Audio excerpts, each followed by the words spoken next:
I was living happily with a good income. You have a $30,000 payment. I was astonished when I received a phone call from my credit card company. What? There is no card. Immediately after I stopped the payment, my husband who was abroad made millions of calls to me. I understood everything and took action. My name is Demi, and I'm 29 years old. I am now a manager at a company. I met my husband Neville, who is the same age as me, when we were in college, and we have been married for 3 years this year. Many people around me left their jobs when they got married, but there is a reason why I am still working. In fact, I make more money than my husband. We don't talk about it, but I worry about our future with only my husband's income, and I'm sure he feels the same way.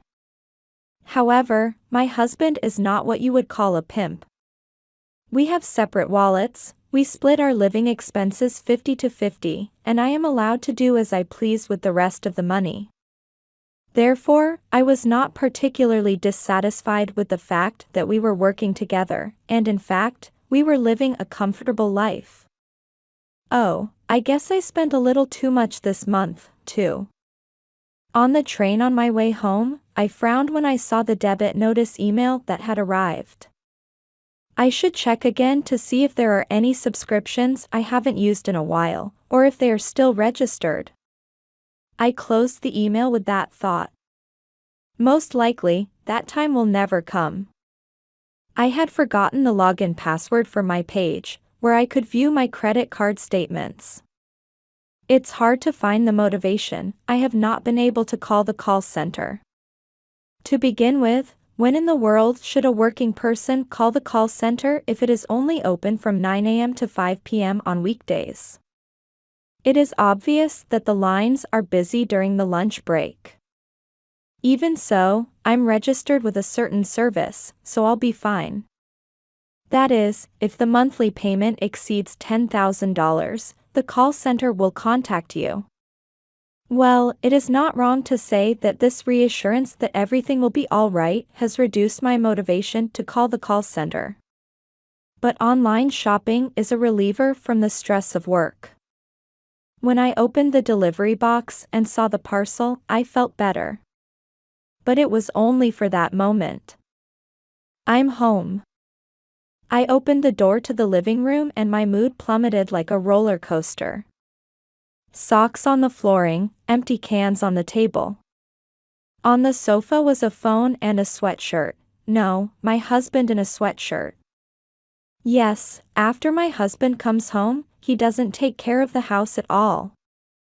Rather, he is actively doing nothing but making the house a mess. Hey! Socks. Empty cans. I say toward the sofa, and this is what I get. Oh, it's just a little something to put in the washing machine and the trash. You don't have to be so angry. You may just do it. It's so just, you could just do it. If you're home early, why don't you do something like clean the house or prepare my dinner? When I sigh and say, he said next. I come home tired. I have to put up with a convenience store lunch bag, too. I shrug my shoulders. I'm tired, too. If you don't take care of the house, you should work, and either do the housework or the work, whichever you do best. Oh, shut up, I get it, I get it. When he repeated it twice, it was a sign that he was not feeling it. I glared at my husband. My husband, who left the living room without looking away from his phone at all, did not notice my expression. It is unfair that I do more work and housework than he does. Is it wrong to think so? No, I don't think so. But I wonder if I went a little too far. My husband has a twisted streak, and I was worried that he might get stubborn and make the house even more messy. But contrary to my anticipation, my words that day seemed to have an effect. Yes, since that day, my husband has been coming home late. Even the days when I came home earlier than him, they started to appear. Apparently, he was working overtime. He must have changed his mind. I was so happy that I began to put more effort into housework than ever before. I have to take care of the house because my husband is busy. Yes, it never occurred to me at the time that my husband was spending his time doing that. Yes, Neville's room. I guess he hasn't cleaned it for a while. I came home earlier than my husband that day and stepped into his room for the first time in a while. As expected, there were empty cans and plastic bottles strewn about. Throw this stuff away, oh, even on the bed. Then I looked into the bed and noticed. What's this? There was a gift-wrapped package there. I couldn't see it clearly, so I shined a light on it and saw that it was a bag of my favorite brand. Oh, could it be my birthday present? Yes, I had a birthday coming up just the following week. I winced, but decided to pretend I hadn't noticed the package and leave it alone. But on my long-awaited birthday, I never received the package. Hey, do you know what day it is today? Oh, it's your birthday, right? Yes, did you forget? No, oh, I remembered. Don't you have anything to celebrate? I gave it to you last year, didn't I? What? You did? I mean, you're old enough to be celebrated. My husband spat that out without a care in the world and went into his room. What do you mean? Then, that package? From that day on, I had been feeling something like uneasiness. It was just then that something happened. My husband suddenly said something like this. I'm going on an overseas business trip next week. What? An overseas business trip? I couldn't help but raise my voice. I don't remember your company being like that. You've never taken an overseas business trip, let alone a domestic one, have you? Then my husband said, I've been doing well lately, and that's why they gave me this assignment. Oh, really? If I had not seen the package, I would have believed him. But at that time, I could not accept my husband's words. On the day of his business trip, after seeing him off early in the morning, I entered his room with trepidation. Then, I looked under the bed. There was no parcel there. I knew it, this is not an overseas business trip, right? With this feeling in my heart, I managed to drag my heavy body to work. However, I was still in no condition to get any work done. My hand stopped many times, my phone was on my mind many times, and I kept thinking back to what my husband had said and done. Demi, are you okay? What? You look like your mind is not in your body today? Oh, yes, I just didn't get enough sleep. As I was making some harmless excuse, my phone suddenly started shaking. A strange number was displayed on the display. Normally I would not answer a call from an unknown number, but I had a bad feeling about this and picked up my phone. Sorry, I have to leave for a while. Yes, ma'am. I went out into the hallway and pressed the answer button. It was the call center. I was thinking, oh no. It's not my husband, and oh, just as well, I need to disclose my password, and all sorts of other things were going through my mind at once. What was the requirement, anyway? Just as I thought that, the operator on the phone told me the answer. This is a call from our overdraft protection service, because you have settled over $10,000. $10,000? I could not believe my ears. But the next words of the operator made me hold my breath even harder. Yes, it is $30,000. $30,000? No, that can't be, wait a minute. I rushed back to my office and checked my wallet. It was gone. The card, which I was supposed to have put there. I put my phone to my ear again. Excuse me, can I stop that transaction?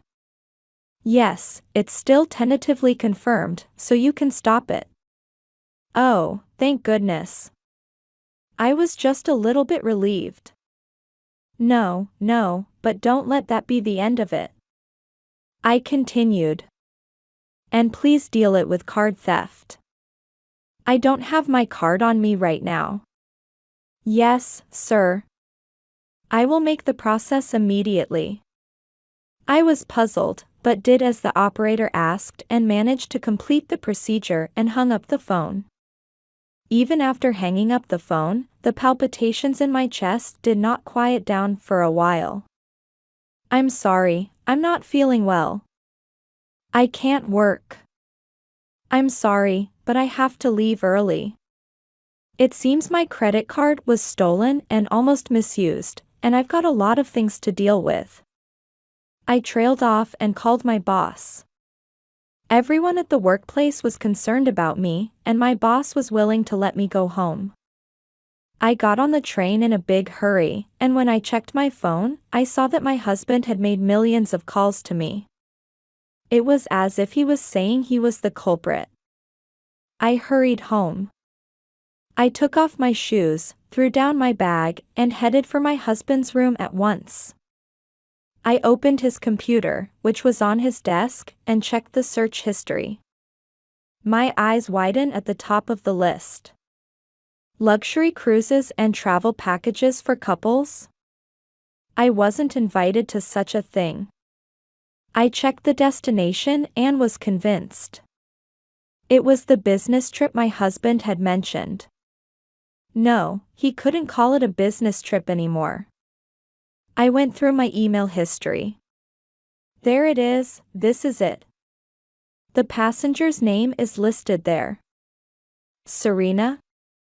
Who the hell is this woman? I was about to smash the keyboard in anger, but I crudely examined what I thought might be evidence. While I was checking, my phone wouldn't stop ringing. Oh my God, shut up. Oh, yes, and while I'm at it, I'll use the password I got from the call center earlier to check my credit card usage history. I accessed my page and browsed my usage history. What is this? As I scrolled through, my mouth opened vertically more and more. There was a payment that I didn't remember. Then it was the payment for that brand bag. Oh yes, it's all connected. In short, Neville used my credit card to pay off his mistress named Serena, and even went on an overseas trip disguised as a business trip. Boo boo boo. No, I want to boo boo. I finally picked up my phone vigorously after several incoming calls. What? Over and over again.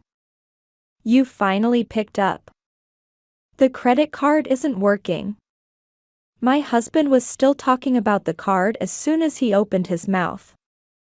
Whose? I asked him directly, and he mumbled.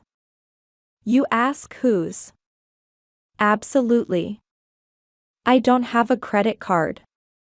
In other words, you stole my credit card, didn't you?